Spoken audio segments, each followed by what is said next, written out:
I probably know as much as all of you because, as you know, for those who are closer to these events, there's so much going on, and the news channels are generally the best place to find the latest action. So, Magda, are we okay in the production room? We go. Okay. So, yeah, big welcome to you all to this UWC Atlantic Web Forum on sustainability and climate change. It's literally, I think now just about 24 hours to go until the COP26 starts to draw to a close. There's lots going on still. As I just said, I'm here in the background, and very quickly just show you the environment in the background for those of you who haven't experienced these events. I'm Hugh Davies. I'm an AC alum from 1981. I'm parent of two sons, Ben and Toby, who graduated in 2016 and 2021. And I'm also the vice chair of the UWCG, the British National Committee.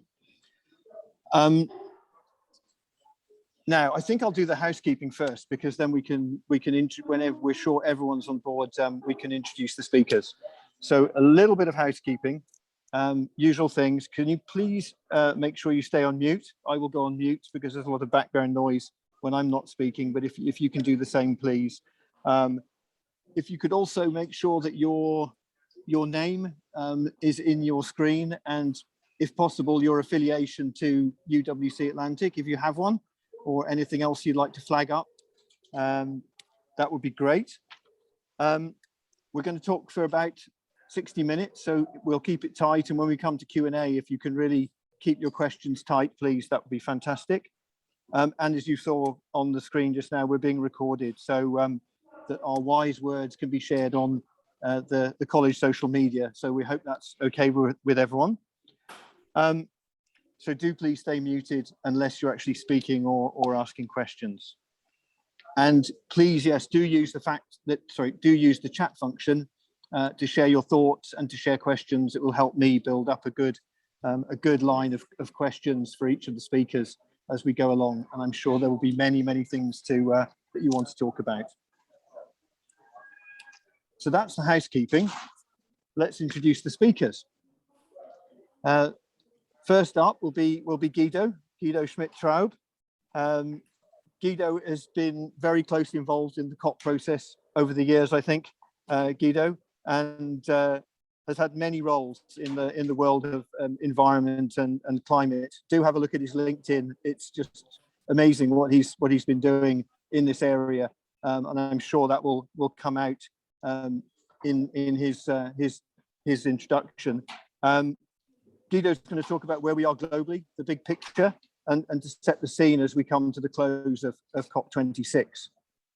And then we'll move on to Ned, or Edward Clarence-Smith, as he is on LinkedIn too, if you want to find him on LinkedIn. Ed is a senior advisor on the circular economy and has worked in and around the UN and international organizations on sustainability for many years, and is also advising the team at UWC Atlantic. So as we get closer into what's happening at the college, Ned will be able to guide us there. And then right in the hot seat, after Ned, representing the college and the Sustainability Committee, we've got Alan Salazar, who chairs SUSCO, I think, and Isabella, who's the co-chair of the energy group on SUSCO.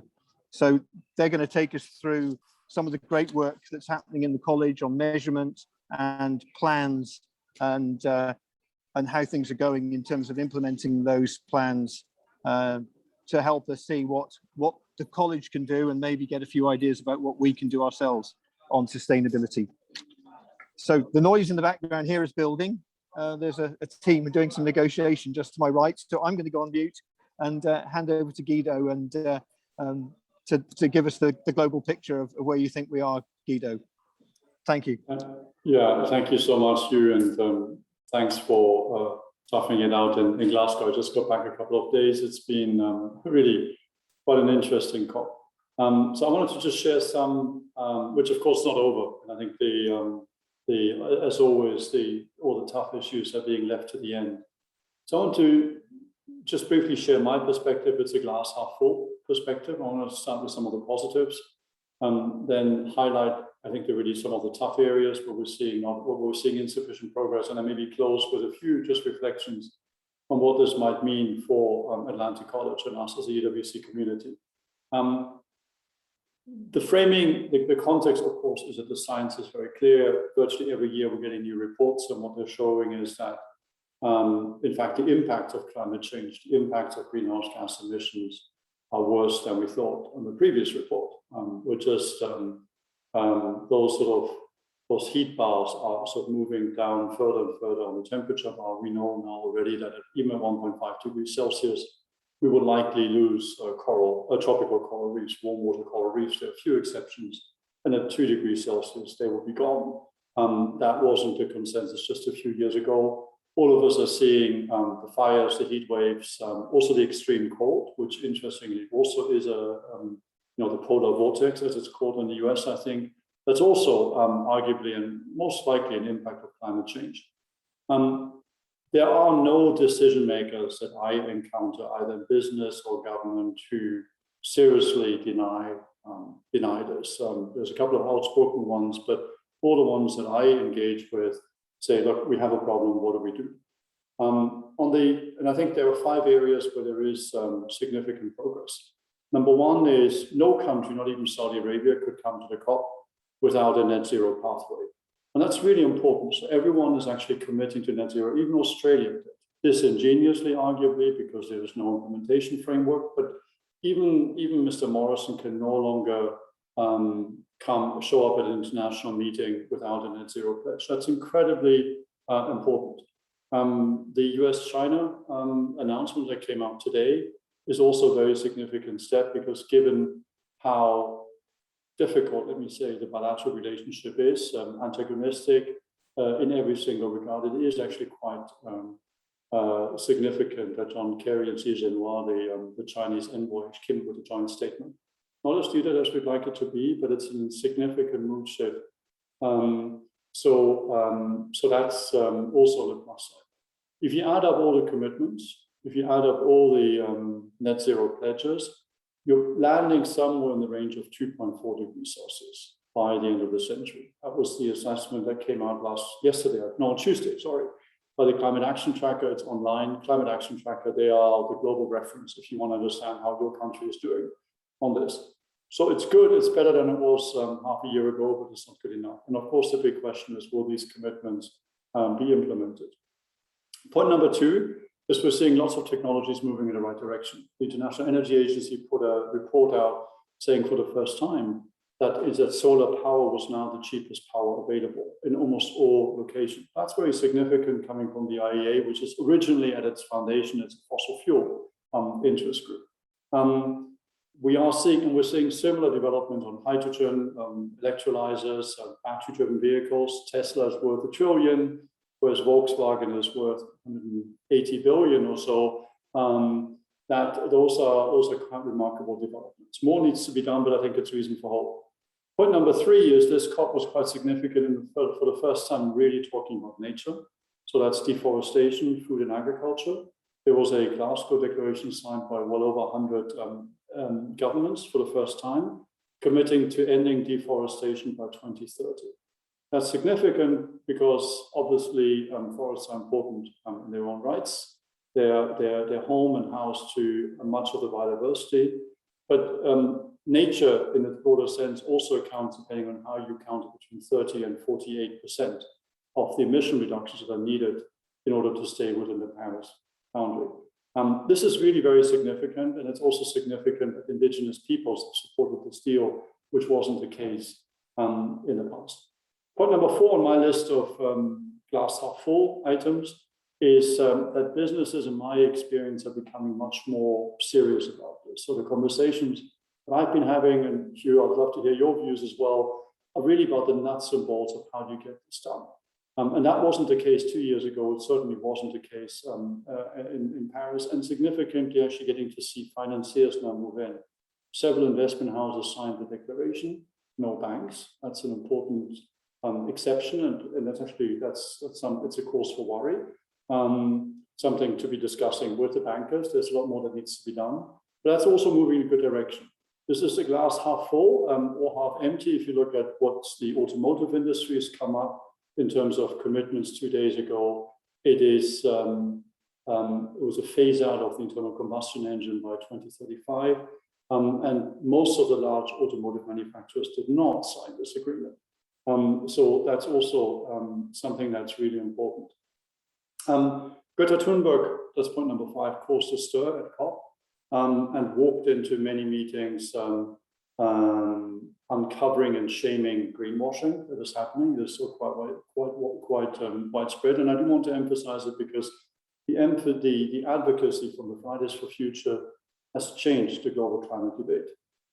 It is arguably, in my view, the single biggest driver over the last 2 years of what has driven change. And that's important because this is obviously what the current AC student generation is. On the areas where we're seeing insufficient progress, 3 points. One is finance. The UK government is pushing quite hard to make mitigation commitments stick, make them rigorous, make them enforceable and transparent and monitorable. There is no push on the financing side. And that's important because poor countries will not be able to meet these goals without financial support. And it's also unjust because rich countries, of course, are accountable for most of the emissions.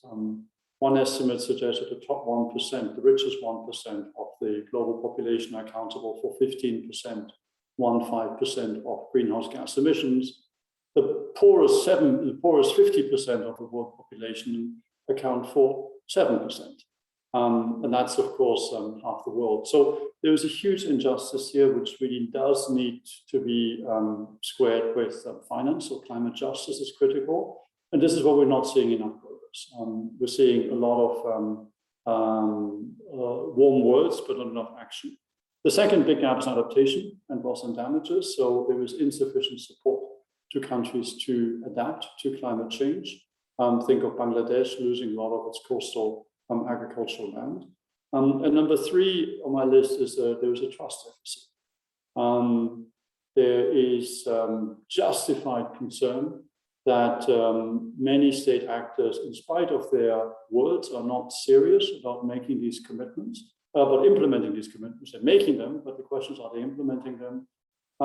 And there are still many large companies that are quite disingenuously saying one thing, pledging support for the Paris Climate Agreement, but in practice lobbying hard against climate regulation, climate carbon pricing, and other mechanisms, in particular the oil companies are there.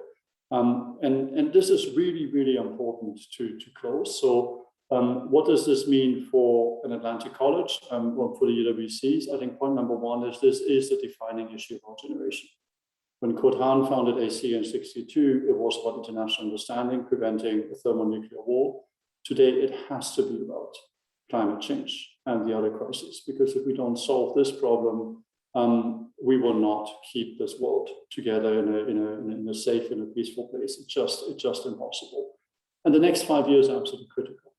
So that's point number 1. Second is, I think there's a huge question of how the young generation can mobilize further, and to the extent that old people like myself can be helpful, is to help drive the advocacy forward, because it's about the future of the young generation in particular. Perhaps efforts are possible, necessary to curb greenwashing. And this is actually something where even students can help us to really just troll through what companies are saying and what they're doing. And the third point I see is the real gap is on implementation. And what I find, it is important to call out the people who are not honest about the climate challenge, but I would say it's even more important. Well, let me take that back. It's not an either or, but it's very, very important to help those and to figure out how the existing commitments can be met. And there is no easy, steady path to this. Germany does not know, for example, how to meet its minus 65% goal. And that's one of the most technologically advanced, richest countries in the world. It doesn't have a clear plan. That's not to say, and this is minus 65% by 2030. So just in 8 short years. And that's just one illustration of the fact that we need vastly more problem solving on this, and that's what the young generation needs to help with. So I just urge the students to really get into the nuts and bolts of what does this mean? How do you solve these challenges from a technological, from a financing, from a cooperation, from a global consultation, and from a business perspective?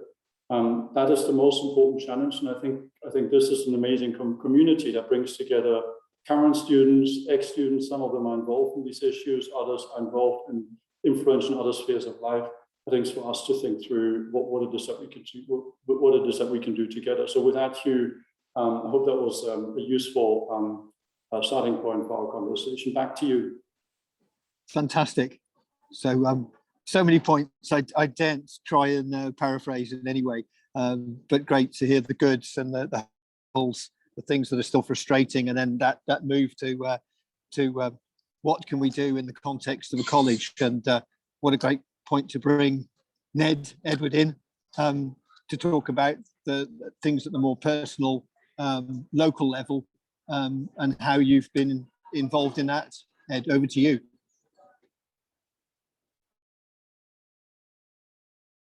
Perhaps I should unmute myself, it might help. That would be a good idea. Yes. Great.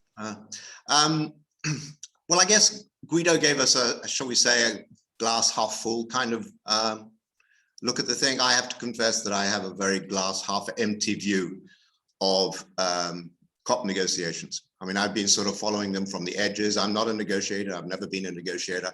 I followed them from the edges for at least the last 20 years, certainly when I was in the UN. And I just feel that negotiations are really not going to get us where we want to go. And the fact is, it's going to be very, very tough for governments to reach a successful outcome through these negotiations. Why? Because essentially the convention is trying to get governments to agree to an increasingly tough rationing system. To reach the famous 1.5 degrees C target, the governments of every country should take steps to deliberately reduce their greenhouse gas emissions to pretty much zero by 2050. And primarily that means governments have to make it increasingly difficult for their citizens and their businesses to use fossil fuels. And of course, the more fossil fuels a country is consuming, the more stringent are the restrictions which governments have to put in place. And this increasingly severe rationing system affects every single citizen in a modern society, because all those citizens depend on energy, with the citizens of developed economies having an especially heavy dependency. And most of our energy still comes from fossil fuels. I mean, it's a nightmare scenario for any government, but especially for a democratically elected government. What government elected by the people and looking nervously at the next election looming on the horizon is going to want to bring in a national rationing system? It can do it if there are enemies at the gate. But the tragedy with climate change is that it was never that obvious. It was always in the realm of statistical probabilities. And it's only really now that we are finally getting a sense of our societies being under attack from climate change, when it's almost too late to do anything about it. And so governments, especially the governments of the developed countries, have prevaricated. They are focused on cutting non-fossil fuel greenhouse gases, with the excuse that their global warming potential was so much bigger. So the bang for the buck was that much bigger. They've planted trees or protected them, preferring to focus on carbon sinks rather than on the carbon sources. They spent money on reducing greenhouse gas emissions in developing countries, because that also gave a good bang for the buck. They have invested heavily in carbon capture and storage. To me, the ultimate have your cake and eat it technology. Keep emitting CO2 and we'll just shove the stuff into the ground, and on and on. And as for governments of the developing countries, right from the start of the negotiations of the Climate Change Convention itself, back in the late 1980s, early 90s, their position was that this was not their problem.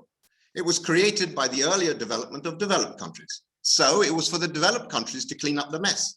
And they were damned if the developed countries were going to use this as a way of keeping them from developing.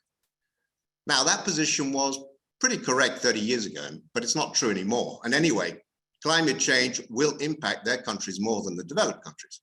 Nevertheless, this argument has made the negotiations that much more difficult, because to get the developing countries to sign the convention, the developed countries basically bribed them by promising to underwrite their efforts to cut their greenhouse gas emissions.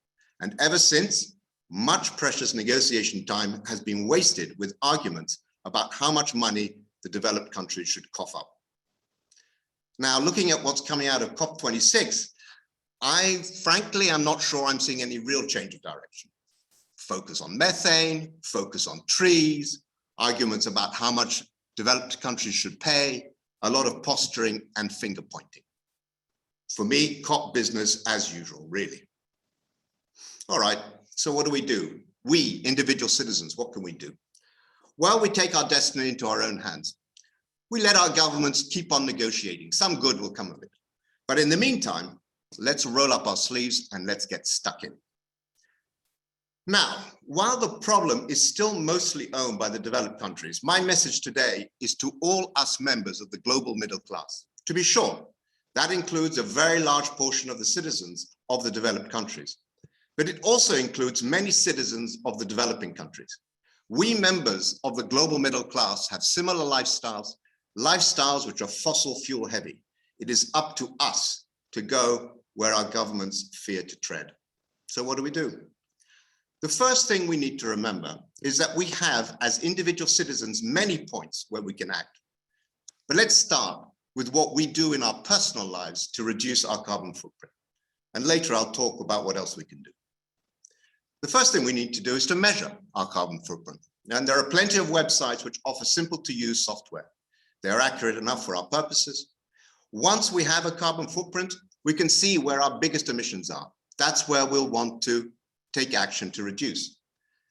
I won't pretend it's going to be easy. If it was, our governments would have negotiated the problem away years ago. It's going to take time, it's going to take effort, it's probably also going to cost you. But we owe it to our present and future children and grandchildren to do this. Now, I won't tell you what specific actions to take. The individual paths to a lower carbon footprint are infinite. They depend on your location, your lifestyle, your needs, the needs of other members of your household, and so on. I have only two recommendations for you. Don't just focus on your use of fossil fuels. Take a good, hard look at what you buy. At the global level, something like 45% of carbon emissions are caused by the manufacture of the goods that we use and consume. Second, be bold. Take no option off the table. Now, working on your personal carbon footprint is good, but it's not nearly enough. Many of you also work for your organizations. These could be in the private sector, in the public sector, in the social sector. They could be big, small, or anything in between. Regardless, they also have a carbon footprint. And they too can take action to reduce that footprint. So the same steps apply. Has your organization calculated its carbon footprint? If not, agitate for it to do so. If it has, have actions to reduce it been decided on? If not, agitate for this. It's going to be just as hard for your organization as it is for you to get things done. So pressure will undoubtedly be needed. If actions have been decided on, then see what it is that you can do in your own sphere of influence in the workplace to support those actions.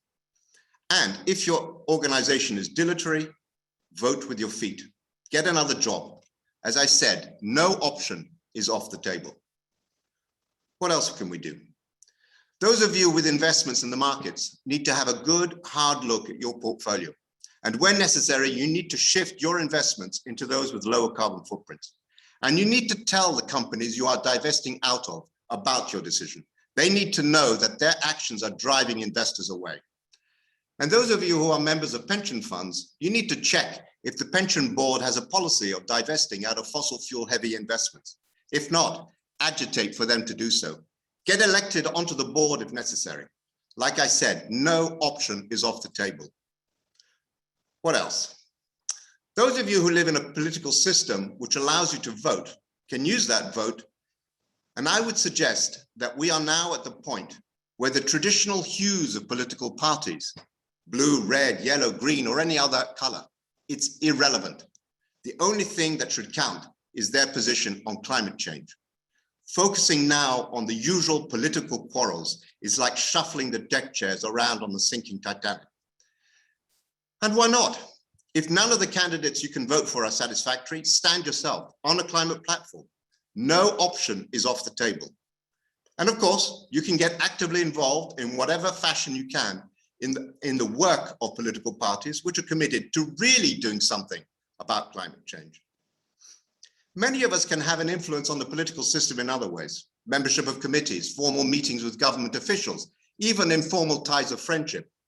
Use whatever levers are available to you to pass a message that prevarication by the political and governing classes is no longer an option. What else? Some of you may want to take social action outside of the formal political processes. If so, I would suggest not bothering to influence governments, as I hope I've shown they are simply incapable of leading on this issue. Focus your efforts on other citizens, get them to commit to change, and then help them to change. What else? Those of you who belong to religious organizations need to agitate with your leaders to come out squarely against climate change. We need to put an ethical dimension to this. We need strong declarations that we humans are doing to this planet something that is not only dangerous, but it is also unethical. With few exceptions, religious leaders have been too quiet on the issue of climate change. My time is running out. There are many other ways each of us can advance the cause. Just think of all the things that you do. For each and every one of them, there will be something that you can do on climate change. Do it. No more prevarication. Let's just get on with it. Thank you. Brilliant. What a great call to action. Thank you, Ned. Now that there's machinery working around me here, they're cleaning up for the next session, I think. But let's move to some people who really are pulling levers, I think, in their own way. Alan and Isabella, we'd love to hear about what you're doing at UWC Atlantic to measure and to move on climate action. Thank you. So TUSCO, the Sustainability Council, was the council that I was most drawn to when I joined ACE, because, as Ned said, we need to do what we can within our sphere of influence to create change. And without the power to vote, for example, or participate in political systems, I felt that taking part in the Sustainability Council and making change within our school was one of the key ways that I could create change. Because, as most of you here will agree, sustainability and the climate crisis is the most important issue of our time, and it's the thing that I'm most passionate about. So SUSCO has been working for a while now on creating systemic change within the school. I'm part of the energy task force, which started off focusing mainly on the energy that we use to heat the school. I'm sure, as you all know, the castle and so on requires a lot of energy, which is not necessarily sourced in the most sustainable way. But our sort of mission to make the school more sustainable in this regard widened over the last year. And we worked firstly on developing a sustainability policy, which has been approved by the Board of Governors and is now in action. And this policy, we hope, sets benchmarks and guidelines that will be reviewed and renewed throughout the years and can set out a structure by which we can take action within the school and by which all of the decisions that we make in the school adhere to. The other big thing that we worked on over the last year with the help of Ned has been the school's first carbon footprint, which was measured between the August 2020 to July 2021 financial year. So the carbon footprint revealed that we have emitted over the last year 5,500 tons of CO2 equivalent, which is a huge number. It's quite difficult to compare it due to the lack of publicly available carbon footprints, because this isn't something that all schools are doing. This isn't something that all institutions are doing, even though obviously they should be, and these carbon footprints should be being carried out by institutions at every level. But what we found from the carbon footprint was that most of our emissions are coming from 6 key sources. So 89% of emissions are coming from 6 key sources. The first of those being water and sewage, one of those being water and sewage, catering, and then some of the larger areas being energy, of course, which naturally contributes a huge amount to our carbon footprint and is something that is quite complex to approach, especially given our particular lack of expertise, but it's something that, as Alan will explain to you later, we are working on at the moment. Another large area was from construction due to the building of 2 new student houses. So obviously we hope that this reduces in future years, but there is a need to continue renovation within the campus. So ensuring that this is done in a sustainable way and with the lowest carbon emissions possible is essential moving forward. And that's why we hope our sustainability policy will come in and ensure that those decisions made in the future are made sustainably. A further area was electricity, which is under the Scope 2 emissions. And again, as a large student body, we do have high electricity emissions, but again, we are working to tackle this, as Alan will later detail. And finally, a high proportion of our emissions come from the flights that students take. And this issue is one that is more difficult to tackle, as obviously being UWC, we aim to bring in students from across the world. And for many, flights are the only accessible and affordable option open to them. So the solution to this is not to stop these people from coming to UWC, because having this international understanding and enabling people to come to a place in which they can learn to make structural change towards sustainability is essential. So instead, we want to work on insetting their flights. I'm sure you'll be familiar with the concept of offsetting and the flaws that that may carry in terms of the lack of actual change it makes. So instead, we want to direct money towards the insetting of those flights within the school by focusing on projects in the school that we can use to make the college more sustainable. Adding to that, I would like to say before anything that the focus of the Sustainability Council has always been an approach of systemic change. So yes, it's really important, as people have mentioned, individual responsibility, but just as Ned mentioned, if something's going to happen or if something is going to change, it must, and we want to actually have any kind of possibility to solve the climate emergency, it must come through systemic change. Having said that, in relation to the carbon footprint of the school, at the moment, we have been starting to work in the initial phase of a project to reduce and tackle down the Scope 1 and Scope 2 of the carbon footprint report, while setting the carbon emissions of Scope 3, which includes the traveling. And we're really glad because this project has been really supported by the chair of the Board of Governors and Philip Brown Built Environment Board of Governors. And we're really happy with all of this progress. And the Energy Task Force, as mentioned, is the one particularly working in this initiative to tackle down the Scope 1 and Scope 2. And to make this possible, we had to come up with a carbon footprint report, which we must acknowledge that we as students are not experts. And even if we have the will to make something happen, to have an impact, we're not experts, for which sometimes and most of the times we strike against the wall. And that's why alumni is so important. And that's why time and talent is so important. And we're so grateful with Ned Clarence, who has been an enormous resource in this. And he has been amazing. So Ned, from here, thank you very much for that. Adding on and explaining a bit more again about the Sustainability Council, we have different priorities and they're divided in the different task forces that we have within the council. We have the Energy Task Force, which is the one that Isabella just mentioned and she leads. We have as well the Regeneration of the Valley Task Force, Waste, Food, and Media Task Force. Each task force has a different objective and goal, and it has approximately 5 members with 1 leader. At the moment, the Sustainability Council counts with more than 30 members with an active role within the organization, from 5 different continents, 23 nationalities as well. And we also count with a weekly session, educational or open discussion session, in which we debate or we discuss what can we do to improve the school, or people relate to their backgrounds and say different situations that they have lived in the past and back home. And I also want to mention the sentiments of the student body in relation to the climate emergency.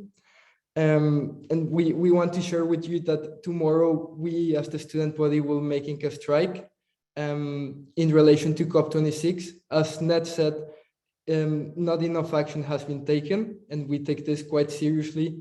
So we will be going to land with, obviously following COVID protocols and safety protocols, which has already been established with the police and town council. this is not greenwashing or slacktivism, in the sense that we are also sending letters to local MPs of the Vale of Glamorgan to push forward the goal of not Wales net zero by 2050, but Wales net zero by 2030, which is a more realistic approach if we actually want to have an impact within solving climate emergency. Overall, we also have several different initiatives within the council. Apart from the 5 different task forces, we have different initiatives such as SOSCO, for example, which is that we grow our own crops in the valley, and with that crops we make our own pesto and tomato sauce, which are sold in the Morganic Hub. Morganic Hub is the college shop, but now it's a zero waste college shop, so people can go get their shampoo, laundry liquid. No plastic is used. You just bring your own container, and that's what is used. And we also have Precious Plastic. Precious Plastic is an initiative from the Waste Task Force, in which all of the plastic, for now, only on the college because of COVID, but later on for the whole community of Landwid, people will be able to bring their plastic and make cups or plates or anything that they designed. So overall, we've, in an individual-based responsibility, last year, the student body, we take the step to reduce our meat consumption. For now, we only have 3 plates a week of meat. The menu was changed, and this was done with the expertise of a nutritionist. And overall, we try to tackle this, the missions of the college from the top down. Obviously, the students trying to make accountable the institution, which has been amazing at supporting us. Yeah, thank you. Fantastic. Thank you for all that. I guess this is the point that we move to Q&A. I've got a couple of questions I've taken from the chat. I've got a couple to start things rolling. Maybe if you can raise your yellow hand on the by using the icons on the screen if you have a question. I think my first question is for Alan and Isabella. Just hearing what you said and hearing what Ned said earlier about not leaving everything on the table, not taking anything off the table. What's been the hardest thing for you guys to think through in terms of the college plans, in terms of scope 1, 2, and 3? Is there anything you've been tempted to take off the table that you've had to really wrestle with? So one of the main things, and as Isabella mentioned, we have the main contributors of the carbon emission in our carbon footprint, but it's quite difficult because they're quite expensive to tackle down, for which it is a process that will probably take years to do so. Then you have smaller changes that you can do, such as, for example, have solar panels in the pool to heat the pool, and that do reduce the carbon emissions. But overall, if we actually want to have a big impact to actually reduce our carbon emission, then we're facing an economic issue. And I think equally, some decisions such as making the campus more vegetarian, obviously it'd be more sustainable to go fully vegetarian, but respecting the freedom of the students to choose the food that they want to eat, and their own, like the whole student body's decisions, not just ours, is really important in terms of the decisions we make. Very interesting. I was looking at everyone on the screen just now and seeing a lot of us were at our connection with UWC Atlantic goes back a long way. And I was very tempted to ask you about the cultural challenges, but I see Jonathan's got his hand up. Jonathan Ward, do you want to go ahead and ask your question? Thanks, Hugh. I think I mean, it's really impressive what the students have managed to do, and I do actually feel it's a great shame that this hasn't come from the leadership, and also with Ned's help, alumni and students. But where's the leadership of the college, and where's that global international ethos that underpins really the whole ethos of UWC? And I'm sorry if I missed it because I'm in the office trying to get a few things done here, but there was a very clear proposal to get a sustainability manager in place. So rather than just kind of complain, I think that was a really, really positive push from SOSCO last year. And Isabella really good on you, great, brilliant job. But any progress in getting someone whose job it is, when you pay someone to pay attention to these metrics and these numbers, even if they're difficult, even if they are like, we're still banging our head against a brick wall here, we may be 10 years before we get anywhere near fixing this. It's their job to report on it and to bring it forward, to tell the leadership, to tell the board. You know, with information is power, and that will allow change to happen. The other quick thing I'd say is communicating this to the other students, I think, is really important. If we're talking about a global community and each of them experience climate change in a different way, I think that's one of the ways you will gain traction and certainly gain understanding, and it not be kind of you guys are the killjoys, and kind of the huge great pie chart that explains kind of where all those carbon footprints are coming from will help the students to join in that collective decision through understanding. But really good stuff, Brilliant. guys. Yeah. Thank you for that. Jill's got her hand up. I sense that Jill's probably going to as much answer that question as ask another one. No, I'd love to answer that question. And Jonathan, it's a really good one you've raised, and thank you for raising it. The board are 100% not just behind this, but with this. And we are really, I've had numerous different meetings with Alan, with Isabella, and everyone else about pushing this forward. We've got a team at the college that are really focused on this. Nahid, as the new principal of the college, he's not just looking at a sustainability manager, but he's actually now appointing a director of sustainability. So it's at a much higher level than we would have imagined before. They are going to totally take this on. And I think that shows I hope that shows the leadership of the college, and with both the board and our new principal. As ever with Atlantic and UWC generally, the fact that this is coming also from the students is really, really important. And as Ned said, this is a ground up initiative as well, and I'd like to think the whole thing is coming together in a very appropriate manner. It's got to happen quickly, and I think Guido's point and Ned's point is real. We really are taking this on board as the key issue that we have to focus on in the next period of time, very quickly. But rest assured, it is absolutely being taken on by the board and as well by Nahid. So Director of Sustainability, anyone out there want to apply, it's on the website for details. And or if you know anybody who wants to do this, it's a massive role and one that we're taking very seriously. Thank you for asking the question. Thank you, Jill. Do any of the speakers want to add to that before we go to Mark, I think, for the next question? So Guido wants to come in. Yeah, I do want to say something, and if I may, I do want to react to Ned's statement. I agree 100% that individual action is critical. How much of a difference does it make? The most ambitious estimate I've seen is 50%. The estimates I have more faith in is 10 to 15% of global greenhouse gas emissions. That's the range. So I'm not saying we should all stop eating meat. Absolutely, let's reduce flying. But what are the big drivers of change? The big drivers are there is personal choices, absolutely, but then it's about technologies and policies. And if we're saying that governments are useless, we should give up working with them, then, dear friends, we can kiss goodbye to solving climate change. It is just not going to happen.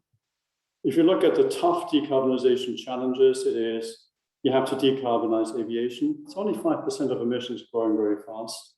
Shipping, steel, cement, automotives, heavy duty transport. You have to decarbonize agriculture. You have to stop deforestation.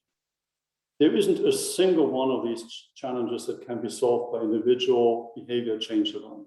Again, I'm not saying it's not important, but if the college believes that individual behavior change is the answer, well, I'm sorry, then you're missing the plot completely. And in fact, just as a wake-up point, obviously, Ned, I have the deepest respect for the work that you're doing, and this is not to criticize anything that's being done, but if you listen to the fossil fuel lobby, what does Exxon say should be done about climate change? They say two things. One is individual behavior change. And the second thing you need is a global carbon tax. Because they know that these two things either will not happen or will have the smallest impact. Individual change has not shown to have any individual behavior change has not had an appreciable difference in fossil fuel consumption. The evidence is very clear. And well, then the second argument that Exxon says is we can't do anything until we have a global carbon price. Well, great, that's economics 101. That's what the theoretical economists would propose, but in the real world, it's just not going to happen. If you, young people, want to affect climate change, figure out how to change systems, figure out how to work with governments, figure out how to change businesses, how to decarbonize any of these hard A to B sectors. And there's one more point why individual behavior change is also not going to work. It is not going to work in the developing countries. In fact, the leaders of developing countries I work with are absolutely livid at the argument to say that the solution is to give up on consumption. Because they're saying, hell, we're poor. We actually want to consume more. People are dying because they're very poor. So help us to decarbonize these things so we can continue to enjoy a higher standard of living. Again, I'm not, just to be clear, I'm just putting this starkly because I want to just, I just want to infuse these critical thoughts in you. Please do not fall for the lobbying calls of the fossil fuel lobby. I know this is not how you're thinking about this, but it's just striking that that's exactly what Exxon wants you to do. Exxon does not want you to work on a European carbon tax. Exxon does not want you to work on electric vehicles because that's really going to cut demand for fossil fuels. So please, please, please do not give up on governments. And what I agree with Ned is that the COP negotiations, and I didn't mention this, one of the best things about COP26 has been that the negotiations are a sideshow. And I totally agree with you that negotiators are not going to solve these problems. Why? Because they're the wrong people. And you don't solve implementation by global negotiation. But what I wholeheartedly disagree with, and I urge you to really not fall into this trap, is to give up on government and give up on the big structural changes, because otherwise, boy, you're going to be missing the boat.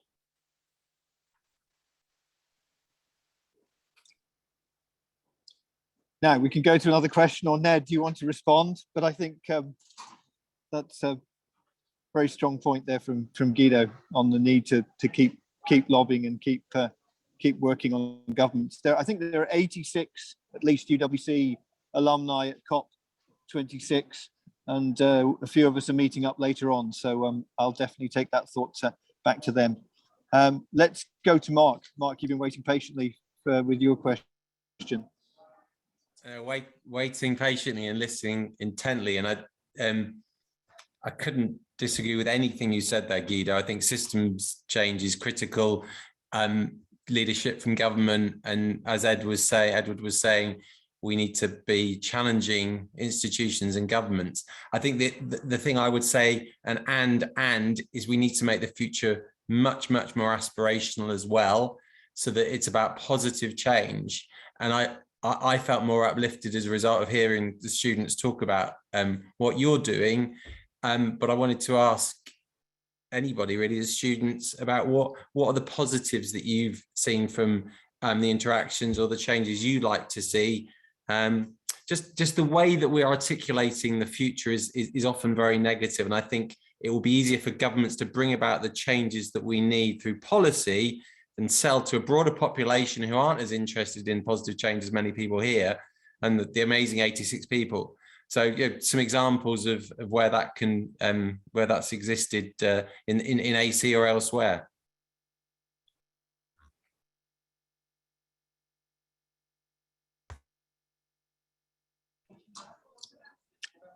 Yep, go for it, Alan. Are you?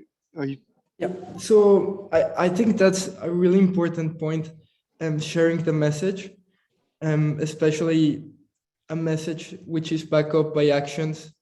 And that's why this year we started the media task force, as we said, and we have this amazing people, this amazing 5 people group, which is meant to share, as I said, the message of the Sustainability Council and the actions of the group.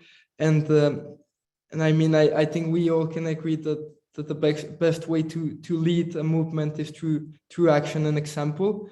And that's basically what this group is working on, and just sharing what we stand for, sharing the value and I guess the passion of the students, because I have met some of the most passionate people in relation to the climate emergency or other social movements. And when you have a conversation with them, I feel that that's something really powerful that may turn on the conversation. And that's what we are aiming for, I guess. So yeah, definitely communication and a strong message is really important.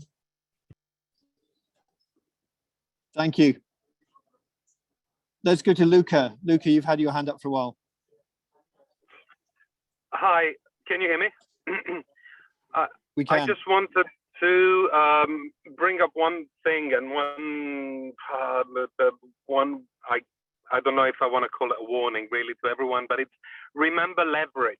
And I'm tying into what Guido was saying beforehand. You know, we live in a period where the biggest pandemics we're dealing is maybe corruption. Governments are to a large extent following what large corporations are putting pressures on them for. So we, even as the tiniest little ants maybe in this little game, we have to up our game in a way by really working where the leverage can be the maximum, can give the maximum response. So at AC, at various UWCs, let's train everyone, let's get used to the idea of how to get the maximum output for our actions. So to give a more concrete example, I'm thinking the person who will make a vegan burger taste better than a real meat burger, that will create the largest positive feedback in that, from that point of view, because it will drive the market, it will drive people who in masses will then want to buy the vegan burger rather than the meat burger. And we can drive this even from our little position by maybe paying more for instance, for goods that we know we have spent some time investigating and we know are produced in a carbon neutral way. We basically need, we're not going, in a lot of cases, we're not going to be strong enough to change the game in all cases. Ultimately, we may, but in the short term, let's look at how to use the game to our advantage, how to use the game to heal the planet. So that's really what I'm trying to say. I probably didn't, didn't phrase it well enough, but yeah, I hope you managed to get my thoughts on this. Great. I hope everyone got that clearly. And I don't know if any of the speakers wants to respond. You can probably hear there's a very spirited demonstration going on just behind me, which is fantastic. So Richard, I think you were next. Would you like, and oh, before we go to you, Richard, just a second. I've just got a message from the production team saying they'd love to extend the session by 15 minutes. So if that's okay with the speakers, I think we're only really just beginning and we have 5 minutes of official time left. So Guido, I've got the nod from Ned. Are you okay for another 15 minutes if we can keep going? Brilliant. Thank you. Over to you, Richard. When I joined Atlantic College in 1962, I came from a very sheltered upbringing just down the road in Cardiff. And I think the thing that really impressed me about being in that community, which was very small then, only 50 odd students, was the way that we got together, students from many, many different countries, and examined the origins and the impact of the Second World War. And I think everybody acknowledges that that changed the view of history and how history is communicated. Also, we were living with the threat of an annihilation that would be far faster than climate change. In other words, the threat of nuclear war, that was very real then. That was something that occupied our minds, had grave psychological effects, and so on. The point, I think, is that in a community like the United World Colleges, there's an opportunity to share people's perceptions, their experiences, and to grow something out of that that has a really important potential to change the world we live in. And I think there are people, students from not United World College or the Atlantic, but all the others, who have actually, some of them are here on screen with us, made changes in the world about us. And in my case, that certainly come from my experience of 2 short years talking to other people about life perspectives that are very, very different to my own, and learning. And the other point I'd make is that if you don't act, even if the effects of your actions are a tiny, tiny percentage of a fraction of the change that needs to happen, if you don't act, you won't have the integrity to speak and to talk to other people. Great thoughts. Does anyone want to respond to Richard's thought? Ned? I completely agree, and I think, I mean, let me use that to also sort of comment or react a little bit to what Guido was saying. I think Richard is completely correct that if we really want to get our governments or anybody else, any other organization to change in this area, we have to change first. And I agree, it may in the wider picture be very, very small, but Richard is completely correct. It gives us an integrity if we do that, that is going to come out then in shall we say, our negotiations and our discussions with other partners. But Guido is completely correct in saying that this is not going to be solved by just each one of us individually doing whatever it is that we can. Yeah. It will not be solved by that. We do have to get really stuck in on government. Forget the negotiations. I think that's not going to work. But we have to go into our national governments, whichever way that we can, and we have to get them to really come up to the plate. And frankly, I don't think that's the case up to now. I don't think our national governments have really stepped up to the plate on this. And that's, I think, because at the end of the day, at least in those countries which are based on the vote, our voters haven't really got that message through. And that's why I think we've got to, if you want, we have to start voting now simply with climate change in mind, to get a message across to our governments that this is really, really important.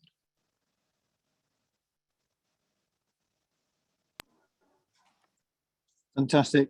Any more comments before the next one in line with the question? I've got a couple more from the chat as well, which I really want to bring up. There's a really good one that Jonathan has raised, but Ines, over to you.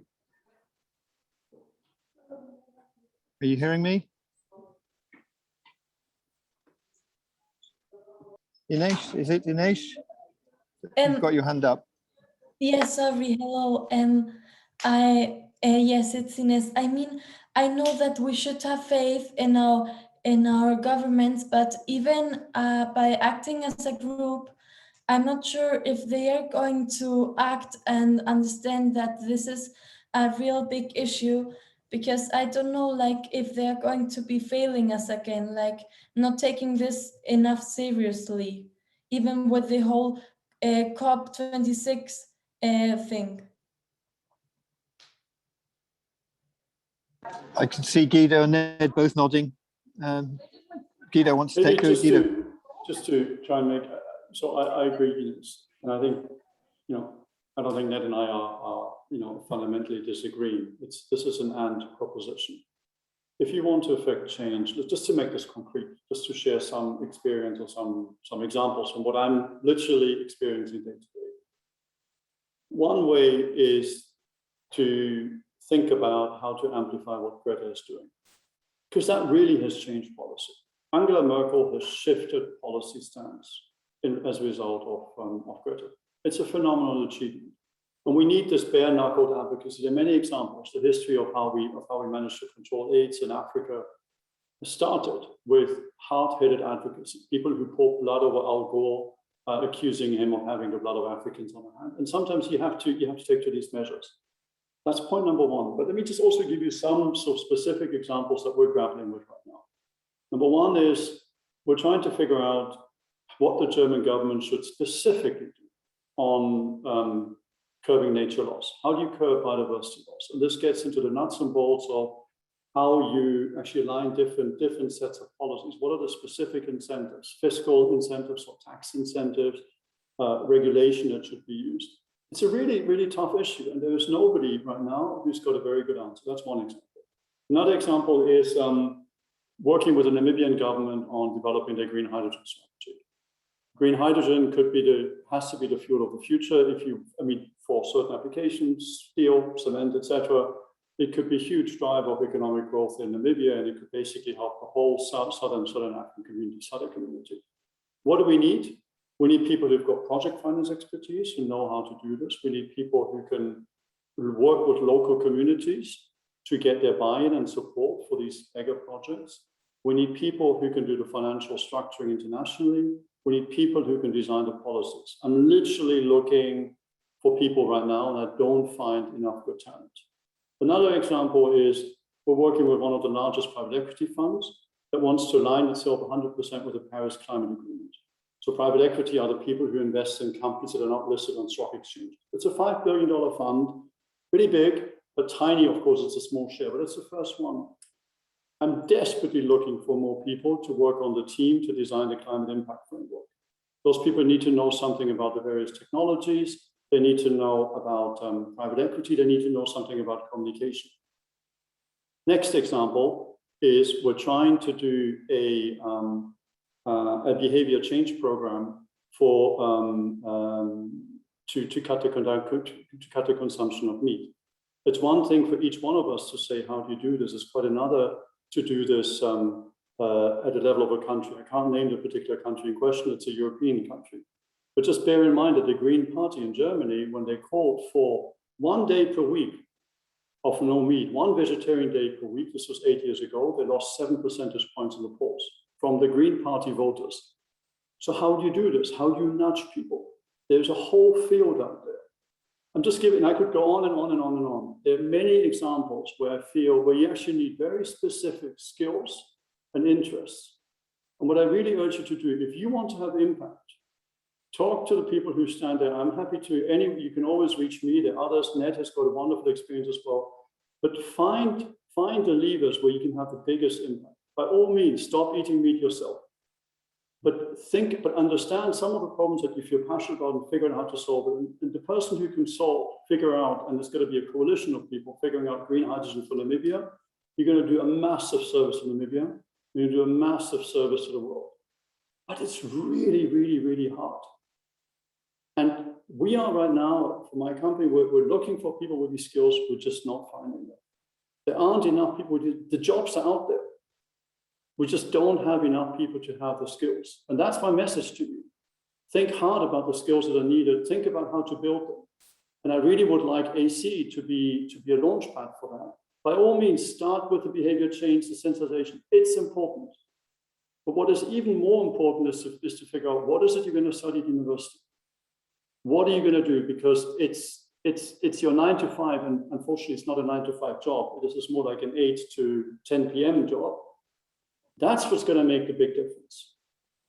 And I think I see lots of nodding here, and I think that the challenge is, and I've spoken to some of you at the college with Magda about this, the challenge is how do we make those insights available to the students at the college?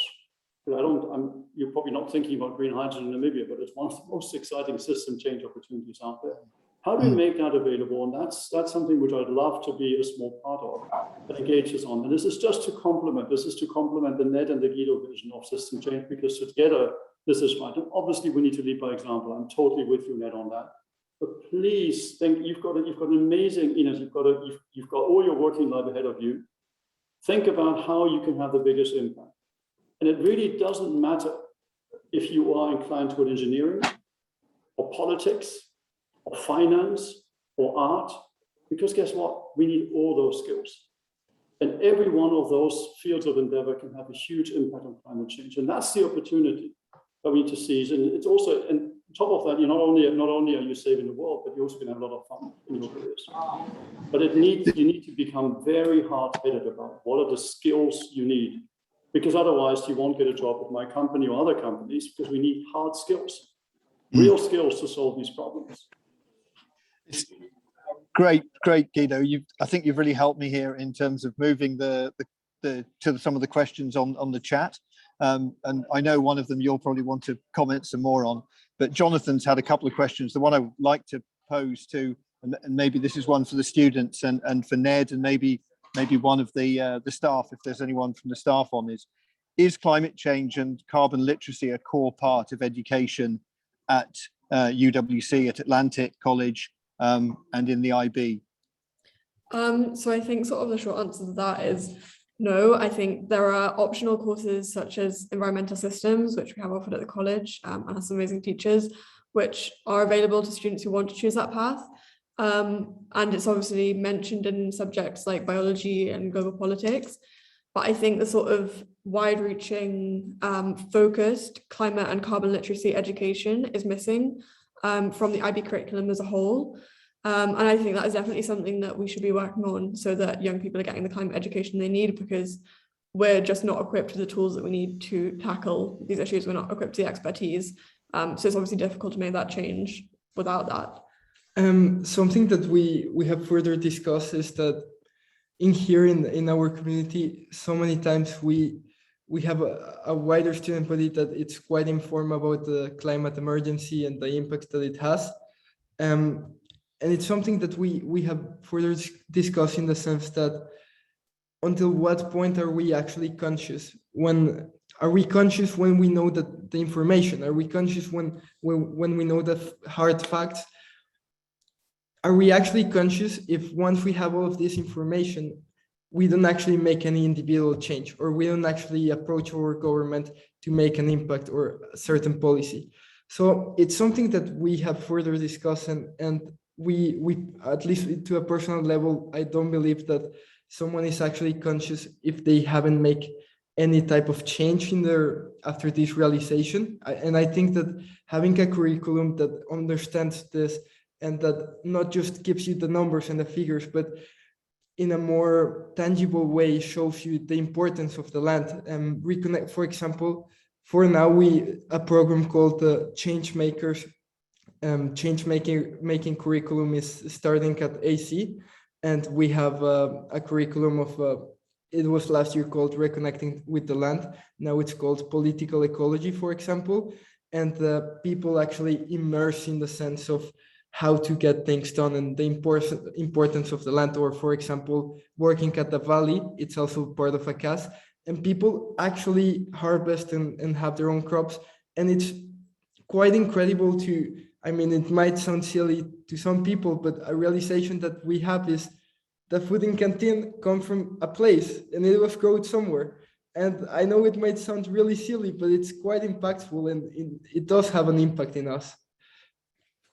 Yeah. And Hugh, can I say something?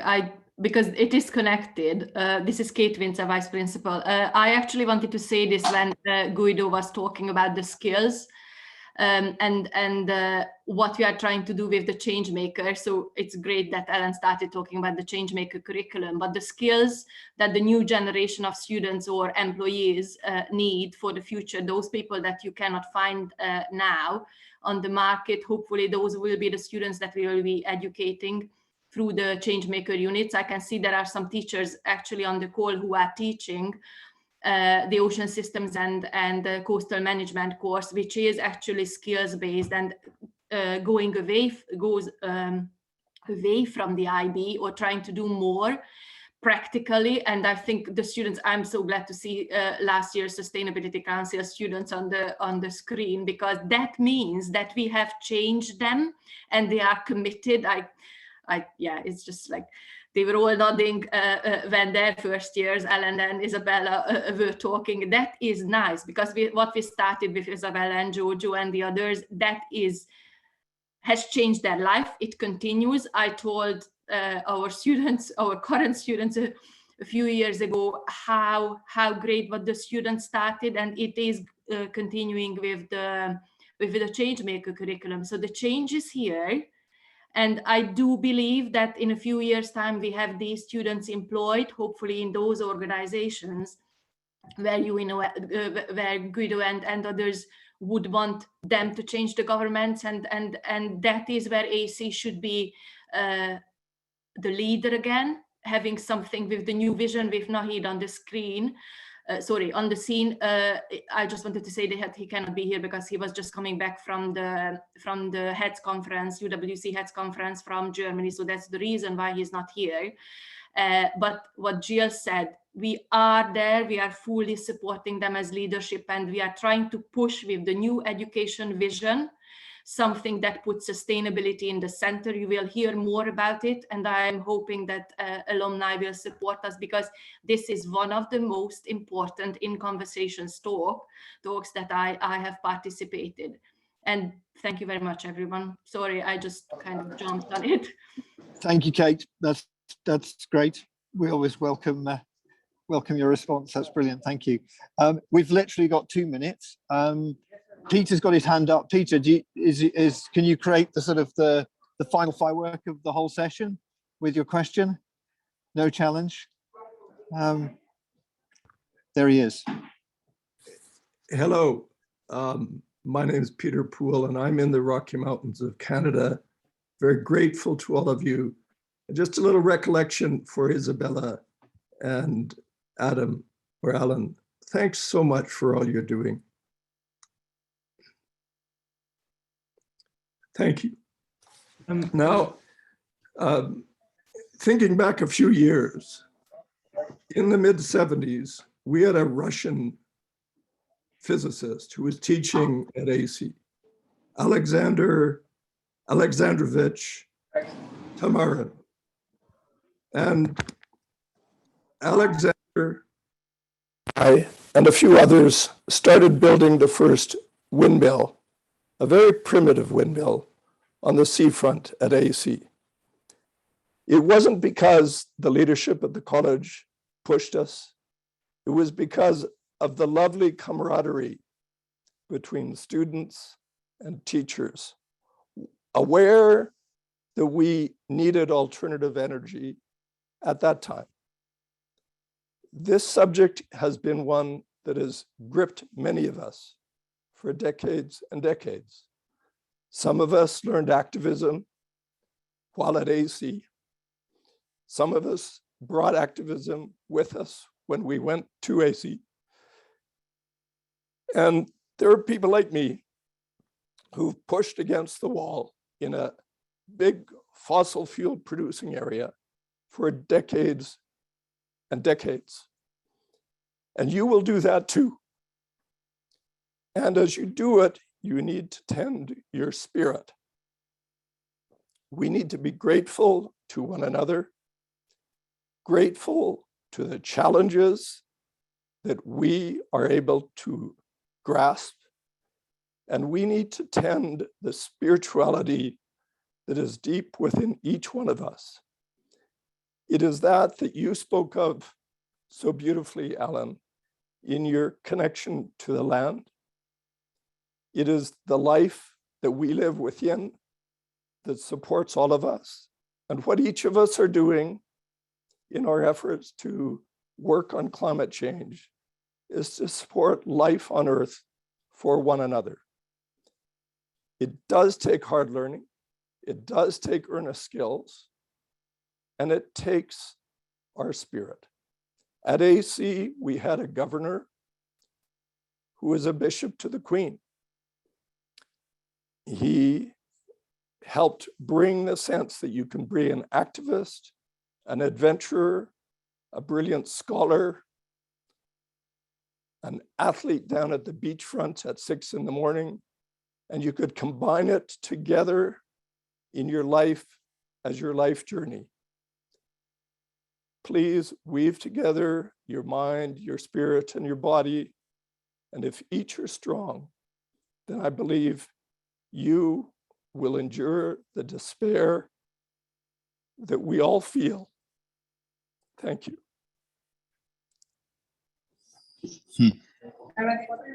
Thank you, Peter. I don't think I could do a better sum up of the spirit of the evening than that. So I think probably it's time now.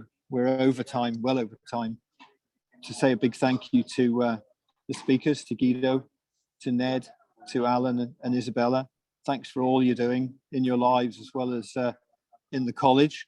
It's been fantastic to see what we can think about doing locally and globally, and at all the different levels at which we need to challenge and be activists, as you say, Peter. I'd love to see it. I'd love to see a session on activism, Magda, maybe soon. And so with that, let's hand over to Magda. Magda's done a huge amount of work behind the scenes to put the session together, and like all the sessions that we have that so informative. I'm sure this subject is never going to go away, as we know, and I look forward to coming back either to help host or to join in the background again. So over to you, Magda. Thank you so much. Thank you very much, Hugh. I'm Magda Joshi, Events and Alumni Engagement Manager. Hugh, thank you so much for moderating, and to our speakers today, Guido, Ned, Alan and Isabella, a big thank you as well. It's thanks to members of our community that we take great pride on being part of UWC Atlantic and of the wider UWC movement. It's thanks to discussions like this that we can take our spirit forward. So thank you to all of you for your comments, insights, as well as to all of you who joined us today. I do hope that you will join us at future events of UWC Atlantic. And I would like to extend our thanks also on behalf of the Philanthropy, Engagement and Partnerships team at UWC Atlantic. Have a nice rest of your day.